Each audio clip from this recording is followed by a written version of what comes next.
अगर सच में वर्दी की राज को नाज में बदलना चाहते हो तो शुरू करो, और आज ही से स्टार्ट करो वर्दी की राज को नाज में बदलने की प्रक्रिया।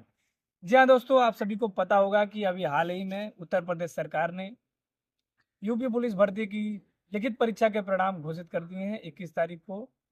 और जितने भी लोगों ने यूपी पुलिस परीक्षा की लिखित स्टेज को पार कर लिया है, उन सबको सबसे पहले बहुत बहुत बधाइयाँ कि आपकी मेहनत रंग लाई और आपने इस मुकाम को, पहले स्टेप को जो है क्लियर कर लिया।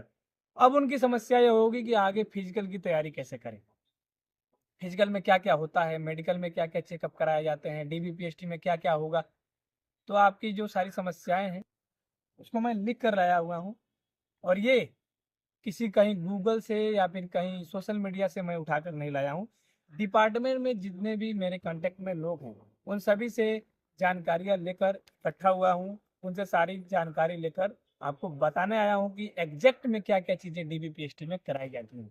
तो चलिए फिर बिना टाइम वेस्ट के वीडियो को स्टार्ट करते हैं और जानते हैं एक एक स्टेप को।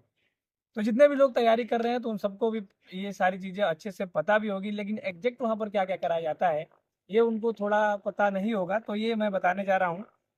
यूपी पुलिस की भर्ती की प्रक्रिया जो है 5 स्टेप में कराई जाती है। सबसे पहले आपको लिखित एग्जाम कराए जाते हैं, लिखित परीक्षा कराई जाती है। उसमें अगर आप क्लियर करते हैं तो आपको आगे डीबीपीएसटी के लिए बुलाया जाता है। जितने भी लोगों ने रिजल्ट चेक करा होगा तो उनको अगर रिटन एग्जाम क्लियर करा होगा तो उसमें नीचे लिखा आ रहा होगा, congratulation you are short listed for DB and PST.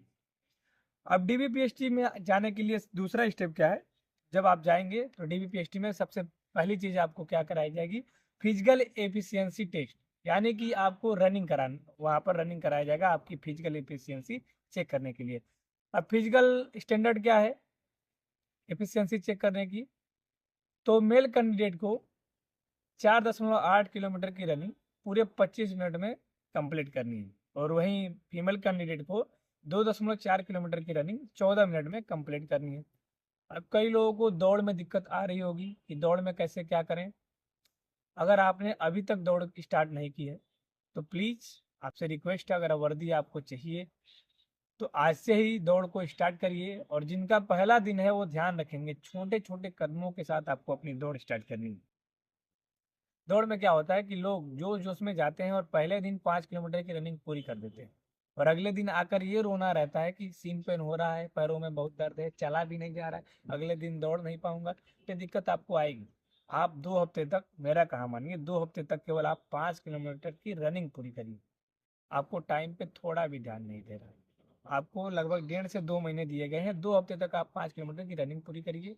उसके बाद से आपको अपने टाइम में इम्प्रूवमेंट लानी है। अगर आप 4.8 किलोमीटर है तो 5 किलोमीटर आप मान कर चलेंगे। 5 किलोमीटर की रनिंग अगर आप आधे घंटे में पूरा कर रहे हैं तो रोज अपने टाइम को थोड़ा थोड़ा करके कम करिए और अपनी रनिंग स्पीड को थोड़ी इंक्रीज करिए। अब रनिंग में उन लोगों को ज़्यादा दिक्कत आती है, मेरे कई सारे कांटेक्ट में ऐसे भी लोग हैं जो रनिंग में भी छट कर आ गए हैं, दूसरे स्टेप में ही वो बाहर होकर आ गए हैं। तो उनकी दिक्कत क्या थी, स्टेमिना की कमी। केवल पढ़ाई पर ध्यान देने से भी नहीं होता है, अगर आपको किसी एग्जाम में फिजिकल की रिक्वायरमेंट है तो इसके लिए क्या करना है, आपको अपने डाइट पर काम करना है। स्टेमिना बिल्डअप करने के लिए अब आपको डाइट पर ध्यान देने की जरूरत है। सर्दियों का मौसम चल रहा है, बहुत ही ज़्यादा बढ़िया है आपके लिए। क्या करिए, रोज 1 गिलास दूध पीकर ही आप सोइए। इससे आपकी जो शरीर की जो ताकत है वो बनी रहेगी। सर्दियों में सलाद बहुत ज़्यादा मिलते हैं, तो आप डेली सुबह खाली पेट सलाद का सेवन किया करिए। इससे आपका स्टेमिना जबरदस्त बिल्डअप होने वाला है। सलाद डेली खाया कीजिए।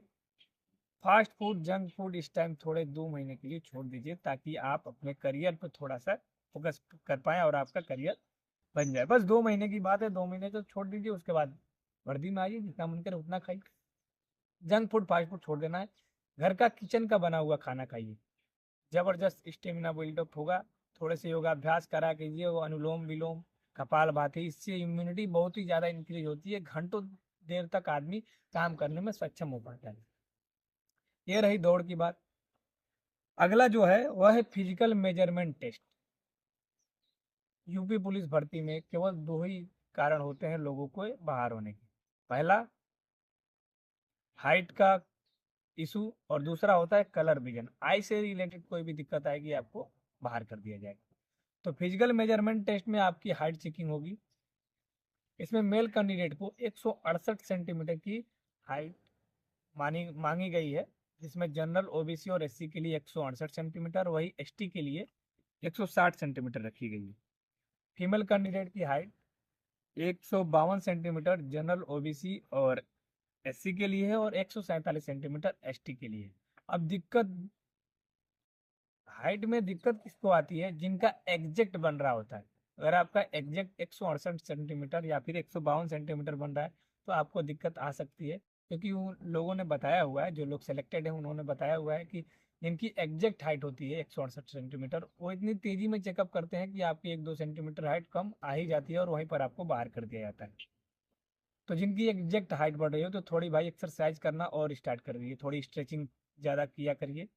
इसके लिए आप ताड़ासन का अभ्यास कर सकते हैं, सर्वांगासन का अभ्यास कर सकते हैं, हलासन का अभ्यास करते हैं और कर सकते हैं। और सबसे बढ़िया चीज़ जो है, सूर्य नमस्कार, 12 सूर्य नमस्कार डेली करा कीजिए। इससे आपका स्टेमिना भी बिल्डअप होगा, ताकत भी आएगी और आपकी हाइट भी इंक्रीज हो जाएगी।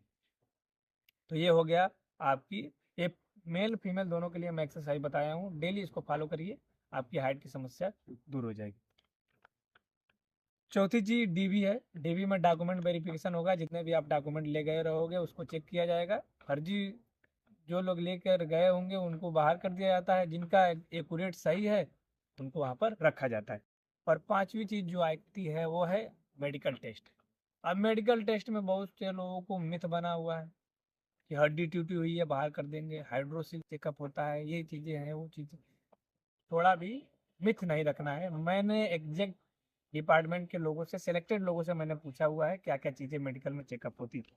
मेडिकल चेकअप में सबसे पहले आपको चेक करा जाएगा, देखिए फिजिकल एफिशिएंसी टेस्ट में मुझसे एक चीज़ छूट रही है, वो है आपका chest. Chest expansion 79 centimetre normal होना चाहिए, और फुलाने के बाद आपका 5 सेंटीमीटर और चेक करा जाता है। इसमें किसी को बाहर नहीं किया जाता है। बहुत से लोग कहते हैं कि 5 सेंटीमीटर नहीं फूला हो तो बाहर कर देते हैं, कुछ नहीं होता है। आपको केला वाला खिलाया जाता है, पानी वानी पिलाया जाता है और आपका फिर से कराया जाता है। इसमें किसी को बाहर नहीं किया जाता है, जैसा लोगों ने बता रखा है वैसा मैं बता रहा हूँ। हाँ, मेडिकल चेकअप पे आते हैं। मेडिकल चेकअप में सबसे पहले होगा आपका फ्लैट फुट चेकअप। बहुत से लोग हैं जो पैर रखते हैं तो उनकी जो तलवे हैं पूरे के पूरे जमीन में चिपक जाते हैं, तो ये फ्लैट फुट की समस्या में आती है। अब इसके लिए क्या क्या करते हैं लोग कि दौड़ने के टाइम यहाँ पर जूते के अंदर यहाँ पर रुमाल का इस्तेमाल करते हैं, या फिर पैरों में रुमाल बांधकर दौड़ते हैं, जो कि बहुत ही ज़्यादा फायदेमंद होता है आपके फ्लैट फुट की समस्या को दूर करने में। एक चीज़ मैं और ऐड कर रहा हूँ, क्या करा कीजिए आप डेली, स्पंजी बॉल आती है उसको अपने पैर को नीचे रखकर डेली ऐसे दबाया करिए। डेली ऐसे प्रेस करेंगे तो आपकी फ्लैट फुट की समस्या जो है उसमें बहुत ही ज़्यादा हेल्प करता है आपको फ्लैट फुट की समस्या को दूर करने में। अगला जो स्टेप है उसमें आपकी नोक नी चेक करी जाती है। जिन लोगों के भी घुटने मिल रहे होते हैं उनका चेकअप कराया जाता है, और जिनके नोकनी की समस्या ज़्यादा होती है उनको बाहर कर दिया जाता है। इसके लिए आगे से भी चेकअप करते हैं ऐसे स्केल डालकर, फिर पीछे से, और जिनका माइनर बहुत ज़्यादा होता है उनको लेटा कर भी इसका चेकअप कराया जाता है। अब नोकनी की समस्या दूर करने के लिए आप क्या कर सकते हैं, तकिए का इस्तेमाल करा कीजिए। एक्सरसाइज से भी ज़्यादा इफेक्टिव जो चीज़ है वो है तकिए का इस्तेमाल। कैसे करना है ये जानना बहुत ज़रूरी है। दोनों पैरों को ऐसे बाहर कर, जब आप लेट तो सोने जाते हैं उस टाइम आपको दोनों पैरों को ऐसे बाहर बाहर की ओर खोलना है, और इसमें सोते वक्त आपको डेली दोनों पैरों के बीच में तकिए को रखना है। अगर आप सोएंगे तो नॉर्मल सी बात है, करवटें बदलेंगे तो तकिया तो आपका बाहर निकल जाएगा। इसके लिए आपको रूमाल का इस्तेमाल करना है, यहाँ पर अपने दोनों पैरों को बांध लेना है। अब कई लोग यहाँ पर बांध लेते हैं जिससे नौकनी की समस्या बढ़ जाती है। पैरों के बीच में तकिया यहाँ पर रखना है और बांधना यहाँ पर है, और इसके बाद से डेली 1 से 1.5 महीने तक इसका अभ्यास करिए, आपकी नौकनी की समस्या जड़ से खत्म हो जाएगी। एक्सरसाइज में क्या क्या करना है, तो बटरफ्लाई पोज, दोनों पैरों के पंजों को ऐसे लेकर आएंगे, दोनों हाथों की उंगलियों को इंटरलॉक करेंगे और दोनों पैरों को पंजों को ऐसे पकड़ लेंगे। कमर गर्दन को बिल्कुल सीधा रखते हुए ऐसे बटरफ्लाई पोज का अभ्यास करना है। ध्यान रहे इसके लिए प्रिकॉशंस क्या है, आपको सपोर्टर का इस्तेमाल करके ही इसका अभ्यास करना है, या फिर लंगोटे का इस्तेमाल कर रहे हैं। जो लोग भी दौड़ करते होंगे उनको पता होगा कि सपोर्टर क्या चीज़ होती है और लंगोटा क्या चीज़ होता है। तो इसका यूज करके ही आप इसका अभ्यास करिए। दूसरा जो एक्सरसाइज है वो है हनुमान बैठक। ये भी बहुत ही ज़्यादा इफेक्टिव है जिनको भी नौकनी की समस्या है उनके लिए। क्या करना है, दोनों पैरों के बीच में थोड़ी सी दूरी बना लेंगे, हाथ ऐसे रखने हैं और इस तरीके से हनुमान बैठक का अभ्यास करना है। पूरा नीचे जाएंगे, पूरा ऊपर है, ऐसे अनुमान बैठक। डेली 25 से 50 बार इसका अभ्यास कर लीजिए, आपकी नौकनी की जो समस्या है जड़ से खत्म हो सकती है। ये एक्सरसाइज, दोनों एक्सरसाइज और तकिए का इस्तेमाल आपकी नौकनी की समस्या को जड़ से खत्म कर देंगे। अगली चीज, डेंटल चेकअप। जब वहां पर जब आप जाएंगे तो आपका दांतों का चेकअप कराया जाता है। कई लोगों के दांत जो है काले पड़ गए होते हैं, बहुत गंदगी होती है, तो जाने से पहले दांत की सफाई करवा कर जाइएगा, उससे बहुत ज़्यादा बेनिफिट होगा। इसके लिए किसी को बाहर नहीं करा जाता है, नॉर्मली दांतों का आपका चेकअप कराया जाता है। टैटू चेकअप, ये बहुत ही खास बात है। अगर आपके टैटू बहुत बड़े बड़े आपने टैटू बनवा रखे हैं, इसके लिए आपको तुरंत बाहर कर दिया जाएगा। जिनके भी छोटे छोटे टैटू है, जैसे नाम लिखवाया हुआ है, छोटे से नाम लिखवाए हैं किसी का अपना या फिर किसी का, तो वो चल सकता है। लेकिन बहुत बड़ा टैटू अगर आपने यहाँ से लेकर यहाँ तक फिल्म इंडस्ट्री को देखते हुए आपने बनवाया हुआ है, तब फिर आपको वहाँ पर बाहर कर दिया जाएगा। उससे पहले अगर आप हटवा सकते हैं तो उसको हटवा लीजिएगा। अगली चीज, ये एक मिथ है, हाइड्रोसिल चेकअप। देखिए, ये पुलिस भर्ती की प्रक्रिया में हाइड्रोसिल चेकअप नहीं कराता है। आर्मी डिफेंस में जब आप जाएंगे तो उसमें आपका हर एक चीज, हर एक अंग चेकअप होता है, लेकिन पुलिस भर्ती की प्रक्रिया में जैसा लोगों ने बता रखा है, हाइड्रोसिल चेकअप नहीं करा जाता है। 6 फिंगर, जिनके जो लोग एबनॉर्मल हैं, जैसे जैसे बाहर फिंगर निकले हुए हैं, छठा फिंगर यहाँ पर निकला होता है, इसके लिए आपको वहाँ पर बाहर कर दिया जाता है। तो या तो अगर आप ऑपरेशन के द्वारा उसको हटवा सकते हैं तो उसको हटवा लीजिए, या फिर जब ऐसे आप जाएंगे तो आपको वहाँ पर बाहर कर दिया जाएगा। और एक चीज, अगर आपकी उंगलियां कट गई बचपन में या फिर किसी कारणवश आपकी उंगली कोई कटी हुई है, तो इसके लिए भी आपको वहाँ पर बाहर कर दिया जाता है। तो आप इसका खासकर ध्यान रखेंगे। कलर विजन, सब मोस्ट इम्पॉर्टेंट चीज है ये। आई से रिलेटेड कोई भी दिक्कत इनको अलाउ नहीं है, वो एक्सेप्ट नहीं करते हैं। कलर विजन में आपको कई सारे कलर दिखाए जाएंगे, उसमें एग्जैक्ट कोई एक कलर पूछा जाएगा। अगर आपने उसका जवाब सही दिया तो आपको एक्सेप्ट करते हैं, नहीं तो फिर अगर आपने गलत दिया है तो कलर विजन के मामले में तुरंत बाहर कर दिया जाता है। इसके लिए क्या करिए कि डेली कई सारे कलर्स को देखा कीजिए और उनके में डिफरेंस जो है करा करिए कि कौन सा कलर कौन सा है और उसका नाम क्या है। इससे आपकी प्रैक्टिस बनी रहेगी और आपको एग्जैक्ट कलर पते होंगे। और चीज़ क्या है, आंखों की थोड़ी एक्सरसाइज करा कीजिए। मेरे चैनल पर आपको आंखों के लिए बहुत सारी एक्सरसाइज मिल जाएंगी। साथ ही साथ रोज सूर्य का प्रकाश लिया कीजिए, और जब लालिमा युक्त जब सूर्य निकलता है, बिल्कुल उगने ही वाला होता है, उस टाइम आप सूर्य का त्राटक करा कीजिए। सूर्य का त्राटक का मतलब होता है किसी भी चीज को एक टक देखना, बिना पलक झपकाए आप सूर्य की रोशनी को देखेंगे। इससे आपकी आंखों पर बहुत अच्छा इफेक्ट आता है।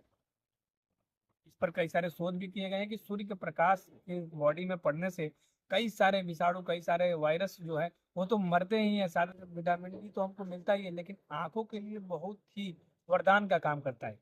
उगते हुए सूरज या फिर डूबता हुआ सूरज। अब ये नहीं कि दोपहर में 12 बजे इसका अभ्यास करते हैं, बिल्कुल नहीं। ऐसा करा कीजिए, आपकी आंखों की समस्या धीरे धीरे दूर हो जाएगी। अब एक और मिथ, हड्डियां टूटी हुई है क्या बाहर कर दिया जाएगा? तो अगर आपके बचपन में कोई भी हड्डी टूटी हुई है, अब आप बिल्कुल फिट हैं, तो इसके लिए आपको बाहर नहीं कराया जाता है। इतने माइनर माइनर चीजें चेकअप नहीं करी जाती है यूपी पुलिस भर्ती प्रक्रिया में। तो ये रहे कुछ जानकारियां, उम्मीद करता हूँ सभी आपको समझ में आएंगे।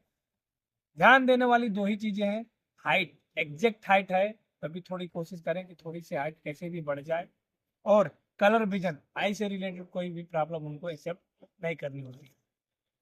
उम्मीद करता हूँ सारी चीजें आपको अच्छे से समझ में आई होंगी।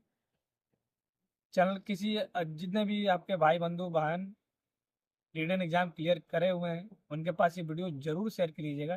साथ ही साथ चैनल पर नए होंगे तो सब्सक्राइब कर बेल आइकन को प्रेस कर लीजिएगा। मिलते हैं फिर किसी नेक्स्ट वीडियो में, तब तक के लिए जय हिंद।